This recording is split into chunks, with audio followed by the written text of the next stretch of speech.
Chers frères et sœurs, donc nous avons des textes assez courts hein, ce dimanche, mais riches de sens. Donc cet épisode que nous connaissons bien, parmi beaucoup de récits de guérison, nous sommes toujours au chapitre 1 de Saint Marc, hein, dans cette année B qui a commencé. Donc nous lisons l'évangile de Saint Marc, et on reste encore au début de cet évangile. Et au début de cet évangile, nous avons donc des récits de guérison.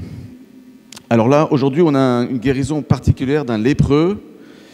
Et donc, c'est important pour nous de nous replonger dans la première lecture.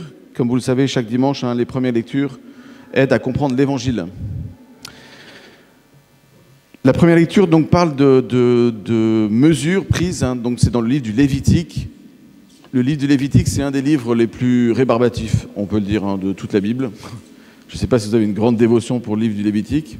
Ça reste la parole de Dieu, hein, donc je ne suis pas en train de dire qu'il faut le mettre aux orties, mais c'est une liste de recommandations, de prescriptions juridiques pour réguler le culte et les relations sociales et religieuses.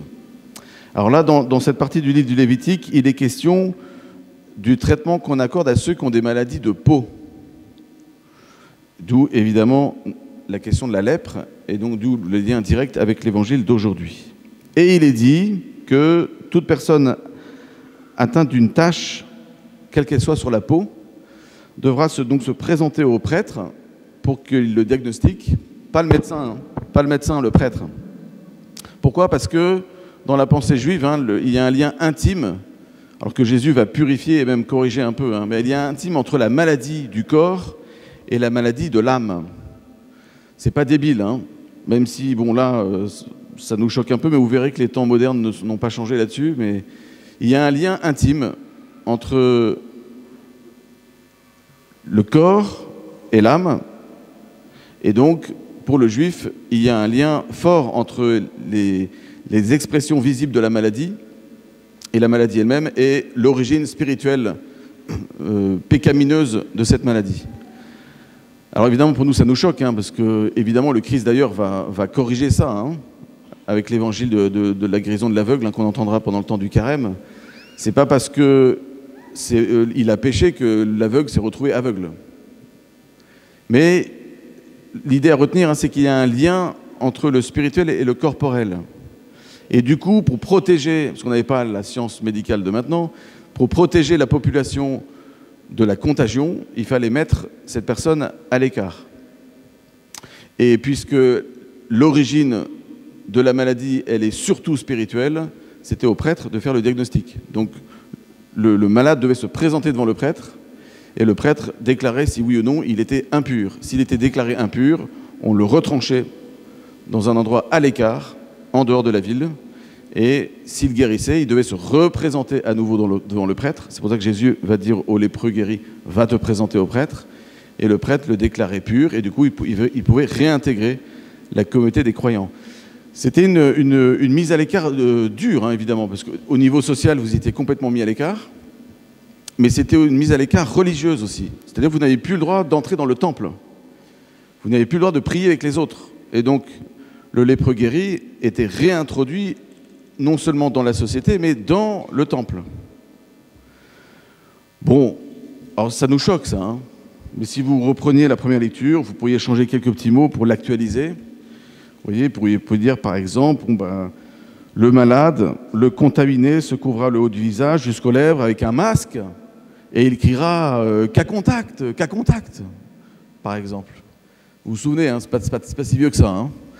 Donc on n'a pas fait mieux. Alors, Jésus vient guérir ce lépreux et vient s'approcher de lui. Pour entrer dans cette guérison, il est question d'abord de reconnaître sa faute et son péché. Et ça, c'est le sens du psaume. Je t'ai fait connaître ma faute, je n'ai pas caché mes torts. J'ai dit, je rendrai grâce au Seigneur en confessant mes péchés. L'une des étapes pour entrer dans la miséricorde de Dieu, pour entrer dans ce chemin de conversion, c'est justement de reconnaître son péché. L'aveu. Vous voyez, l'une des dimensions, hein, pour entrer dans la miséricorde de Dieu, c'est à la fois laisser Dieu s'approcher de nous, ça c'est le sens vraiment de cet évangile, hein. Le Christ est venu s'approcher du lépreux, et pour que le Christ puisse s'approcher de nous, il faut que nous puissions lui laisser faire cette œuvre de purification en nous. Et cette œuvre de purification en nous passe par l'aveu du péché. Ouais, je peux vous inviter, ou nous pouvons nous inviter, dans quelques jours, nous allons entrer dans un temps que nous attendons tous avec impatience, hein. Nous pouvons nous laisser inviter par le Seigneur à soigner l'aveu de nos péchés. Vous voyez, l'une des dimensions de la confession, c'est de reconnaître son péché. Je t'ai fait connaître ma faute, je n'ai pas caché mes torts. J'ai dit, je rendrai grâce au Seigneur en confessant mes péchés. Je rendrai grâce au Seigneur en confessant mes péchés. C'est comme étonnant cette phrase. C'est pas je rendrai grâce au Seigneur en péchant, mais je rendrai grâce au Seigneur. Une autre traduction peut dire je rendrai gloire au Seigneur en confessant mes péchés. Le fait de dire ces péchés, le fait de les remettre à Dieu, de les dire, pas de tourner autour, hein, mais de les dire, de faire connaître sa faute, n'a pas pour but d'informer Dieu d'un péché qu'il connaît mieux que nous, mais ça a pour but de laisser l'esprit de vérité entrer en nous et de faire son œuvre de guérison. C'est comme quand on va chez le médecin, plus on donne des explications sur les symptômes qu'on voit, plus on lui montre en fait notre bobo, et mieux il pourra mettre la pommade adaptée sur la plaie. C'est l'idée de l'aveu en fait, hein. C'est pour ça que l'aveu est si important dans la démarche de confession, parce que l'aveu manifeste la délicatesse du cœur qui s'approche humblement de Dieu. Plus l'aveu est humble et vrai dans la confession, et plus le Seigneur est touché et sa grâce sera efficace, comme le médecin va donner le bon médicament au bon endroit. Donc cet aveu est une des démarches importantes pour que la lèpre du péché, parce qu'évidemment, hein, la lèpre, la guérison du lépreux est une figure, alors ça s'est vraiment passé, hein, il était malade de la lèpre, il était guéri, mais c'est une figure de la lèpre du péché dont le Seigneur veut nous délivrer. Alors ensuite, on passe, après le psaume, à la deuxième lecture. En fait, il y a un ordre, hein, qui est bien ficelé aujourd'hui. La deuxième lecture nous parle donc de saint Paul, qui s'est approché de ses frères à qui il parlait. De la même manière que Jésus s'est approché du lépreux, Jésus, en fait, nous montre la mission de l'Église de nous approcher de ceux qui sont, qu'on appelle les exclus. Je ne parle pas des exclus uniquement au niveau social, mais de toute forme d'exclusion, et il y en a plein. Il y a des exclusions sociales, dont tout le monde peut être victime, hein. Pas simplement au niveau d'une pauvreté financière, mais regardez les codes qu'il y a dans nos sociétés, mais même parmi nous, même dans le 2e arrondissement cossu de Lyon, il y a des codes, mais des codes vestimentaires, non mais regardons-nous, hein. Un petit peu quand même. Il y a des codes, ça on ne peut pas échapper à un minimum de codes. Et il peut y avoir des formes d'exclusion très diversifiées. Certains d'entre nous, j'en suis sûr, à un niveau spirituel, pensent être aussi exclus de Dieu. Certains d'entre nous, certainement, se disent impurs, impurs, cas contact du péché. Peut-être certains d'entre vous se disent je ne suis pas digne de m'approcher de Dieu vu tout ce que j'ai fait. Je suis trop loin de lui, je suis trop en dessous de ce qu'il attend, je suis trop disloqué, hein, comme on entendait dimanche dernier dans les textes de l'Écriture. Alors là, le Seigneur, aujourd'hui, dans ce texte si simple et si puissant de la guérison du lépreux, nous dit qu'il n'y a rien qui puisse justifier qu'on s'éloigne de la miséricorde de Dieu. Plus on est pécheur, plus Dieu est attiré par son amour vers le pécheur. Ce n'est pas une invitation à pécher, hein, ce que je vous dis, mais c'est un rappel que le Christ a un amour de prédilection pour ceux qui ont envie de dire en eux « impur, impur, éloigne de toi, Seigneur, je suis un homme pécheur ». Souvenez-vous de ce que Saint Pierre a dit sur la barque au moment de la pêche miraculeuse. La première réaction de Saint Pierre devant l'abondance du miracle de Jésus qui a multiplié les poissons, c'est éloigne-toi de moi, je suis un homme pécheur. C'est exactement ce que ce lépreux disait, impur, impur.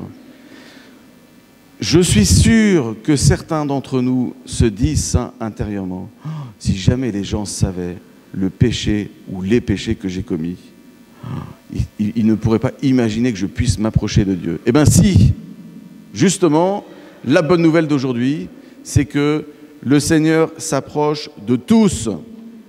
Vous m'avez bien entendu, de tous, même de ceux qui vont être critiqués par la presse, qui vont être montrés du doigt par la bonne société. Ces gens-là sont les préférés du Seigneur. Pas les pécheurs politiquement corrects. Les pécheurs pas politiquement corrects du tout. Voyez, le truc qu'on ne veut pas regarder. On ne va pas s'approcher de ces gens-là. Non, quand même pas. Qu'est-ce qu'ils vont penser si jamais ils me voient parler à cette personne? Ce sont ces gens-là que Jésus veut approcher en premier et qu'il invite, nous, chrétiens, à approcher aussi.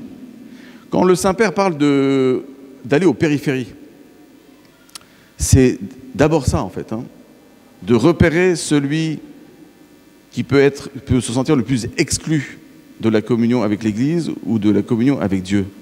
C'est vers ces gens-là que le Seigneur nous invite à aller. Alors Saint Paul dit cette phrase qui peut être mal comprise, parce que, en l'occurrence, pas super bien traduite, hein, ne soyez un obstacle pour personne, ni pour les Juifs, ni pour les païens, ni pour l'Église de Dieu. Ne soyez un obstacle pour personne, ça veut dire, en grec, c'est marqué ne scandalisez personne. Ne soyez l'objet de scandale pour personne. Scandale, c'est celui qui fait tomber, qui fait chuter. Saint Paul dit, en fait, ne faites chuter personne. Ne soyez une occasion de chute pour personne. Ainsi, moi-même, je tâche de m'adapter à tout le monde, sans chercher mon intérêt personnel. Alors là, cette traduction, en fait, elle traduit un mot grec qui n'est pas forcément plus clair. Il dit, hein, je tâche de plaire à tout le monde. Le mot utilisé, c'est plaire. Bon. Or, Saint Jean, dans une de ses épîtres, dit Jésus n'a pas cherché à plaire à tout le monde. Il faut plaire à Dieu et pas aux hommes. Bon, et là, vous avez Saint Paul qui dit j'ai cherché à plaire à tout le monde. Alors, comment comprendre? Eh bien, c'est très simple. Comment comprendre? C'est la prière qu'on a entendue au début de la messe, que vous avez tous mémoré par cœur, retenu par cœur, mais je vais vous la redire au cas où, si vous l'avez oublié. Seigneur Dieu, tu as promis d'habiter les cœurs droits et sincères.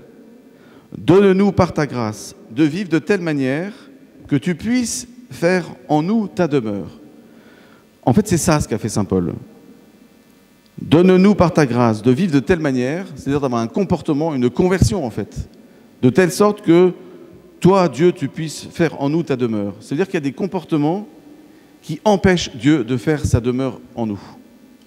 Donc, quand Saint Paul dit « je tâche de m'adapter à tout le monde », c'est pas « je vais adapter l'évangile au monde ». On entend parfois, ça fait bien de dire « il faut que l'Église s'adapte au monde ». Ben oui et non. Oui au sens de parler un langage de la foi avec des mots qui puissent le toucher. On ne va pas parler de la foi catholique maintenant avec le langage du XVIIIe. C'est pour ça que régulièrement, d'ailleurs, l'Église, enfin régulièrement, c'est tous les 400 ans à peu près, hein, mais publie un catéchisme de l'Église catholique. Vous voyez, le dernier, donc, c'était il y a une trentaine d'années, Jean-Paul II. Celui d'avant, c'était au XVIe siècle. Vous voyez, donc c'est pas très fréquent. Mais l'idée, c'est de prendre un langage qui puisse rejoindre les gens. En ce sens, on doit s'adapter au monde. Mais je ne dois pas adapter l'évangile au monde. L'idée, c'est pas que Dieu doit se convertir pour entrer dans le cœur du monde. Quand même pas renverser la vapeur. C'est le monde qui doit se convertir pour entrer dans le cœur de Dieu. Encore une fois, c'est la prière qu'on a entendue ce matin.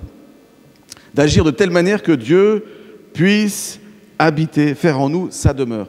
C'est ça la sainte et juste adaptation dont parle saint Paul. Donc encore une fois, ce n'est pas trafiquer l'évangile pour faire rentrer un carré dans un rond et puis enlever les pages d'évangile qui nous dérangent. C'est enlever les pages personnelles qu'on appelle le péché, qui dérangent, les purifier pour qu'on puisse entrer dans le cœur de Dieu. C'est ça le sens de l'évangélisation et c'est ça le sens du Christ qui est venu guérir ce lépreux. Alors je terminerai par l'évangile et pourquoi Jésus invite à ne rien dire. Ce que Jésus a fait, c'est qu'il s'est approché du lépreux et il l'a pris sur lui. La loi juive, toujours en vigueur à l'époque du Christ, stipulait qu'on ne s'approche jamais d'un lépreux. On ne s'approche pas, et encore moins on le touche. Il a été déclaré impur par les prêtres, on le retranche, et on ne s'approche pas de lui. Là, vous avez Jésus qui s'approche de lui et qui le touche. Donc Jésus, matériellement, transgresse la loi juive. C'est pour ça que Jésus va dire « surtout ne dis rien à personne ». Ce n'est pas que Jésus lui dit « surtout n'évangélise pas ». Ce n'est pas ça le propos ici. Le propos, c'est que c'est trop tôt, je ne suis pas encore mort et ressuscité. Et si les gens vont savoir que j'ai fait ça pour toi aujourd'hui, ils vont croire que j'ai transgressé la loi. Ils n'avaient pas encore tous les éléments pour comprendre que Jésus est venu accomplir la loi et non pas la transgresser. Donc c'est pour ça qu'il lui donne cette consigne. Pour le moment, tu te tais, tu dis rien. Par contre, tu vas voir le prêtre, tu vas accomplir la loi et tu vas lui présenter ta guérison. Ce sera un témoignage, effectivement, stipulé par la loi. Ce sera un témoignage pour autrui. Alors nous sommes invités à faire ça, à nous approcher. Nous avons tous en nous des personnes, soit qu'on n'a pas envie d'approcher, parce qu'on s'est brouillé avec elles, soit on se dit « ah, ils ne sont pas dignes », ou je ne sais pas trop quoi. Des choses où on se dit bah, « ça va faire mauvais effet ». On va demander la grâce au Seigneur de s'approcher. Peut-être prenez une personne, ce sera peut-être la personne de votre carême, je ne sais pas, de s'approcher de cette personne et de demander la grâce au Seigneur de pouvoir la toucher spirituellement par notre démarche. Vous voyez, un exemple, Saint François d'Assise. Saint François d'Assise est connu pour plein de choses, mais notamment, et ça c'est le résumé de tout l'évangile aujourd'hui, ça nous permet de comprendre comment Saint Paul effectivement dit « j'ai cherché à m'adapter au monde », pas encore une fois pour trafiquer l'évangile, mais pour donner l'évangile. Saint François a embrassé un lépreux. Je ne sais pas si ça vous est déjà arrivé. J'ai rencontré une fois à New York, quand j'étais à New York, un lépreux. Vous voyez, dans le Bronx, un lépreux de 97 ans. Il avait plus d'œil, plus de bras et une moitié de jambes, complètement rongé par la lèpre. Avec les sœurs de Mère Teresa, on est venu le visiter. Ouais, j'ai vu les sœurs de Mère Teresa se comporter avec ce lépreux. Et là, j'ai vu l'évangile en acte. Et j'ai pensé à Saint François d'Assise, qui lui a carrément pris le lépreux dans ses bras et il l'a embrassé, notamment au niveau des plaies qui purulaient. Saint François d'Assise. Vous voyez, quand Jésus s'approche du malade, ce n'est pas simplement pour lui donner des énergies, des forces extérieures, il le prend, il l'étreint et il l'embrasse. Voilà, je vais donner le sacrement des malades maintenant à Henri. Henri, en fait, c'est ça qui va se passer pour toi, hein, dans le sacrement des malades, comme pour chacun d'entre nous quand on le reçoit. C'est Jésus qui s'approche de nous, pas simplement pour nous donner une force, mais pour nous prendre et nous embrasser et nous guérir. Amen.